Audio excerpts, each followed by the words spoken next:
అనగనగా ఒకప్పుడు ఈ విశ్వమంతా ఒక పెద్ద శూన్యంలో తేలియాడుతూ ఉండేది.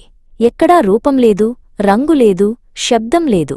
అంతా నిశ్శబ్దం, అంతా ఖాళీ.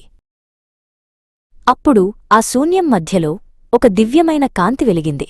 ఆ కాంతి నుండి ప్రాజపతి అనే సృష్టికర్త ఉద్భవించాడు. ఆయన తన సృష్టిని ప్రారంభించాలని అనుకున్నాడు.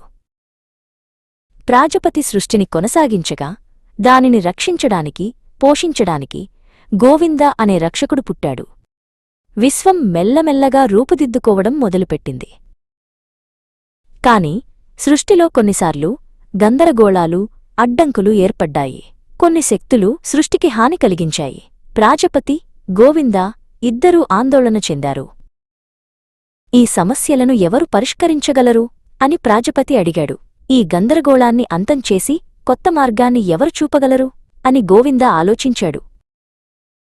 అప్పుడు వారిద్దరి మధ్య నుండి ఒక అద్భుతమైన కాంతి స్తంభం పైకి లేచింది.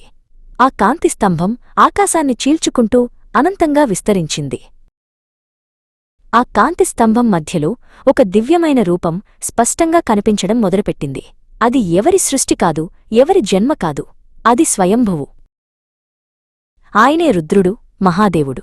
ఆయన ఎవరికీ పుట్టలేదు, ఎవరినీ సృష్టించలేదు. ఆయన ఎప్పుడూ ఉన్నవాడే, ఎల్లప్పుడూ ఉండేవాడే. ఆయన అనంతమైన శక్తికి ప్రతీక.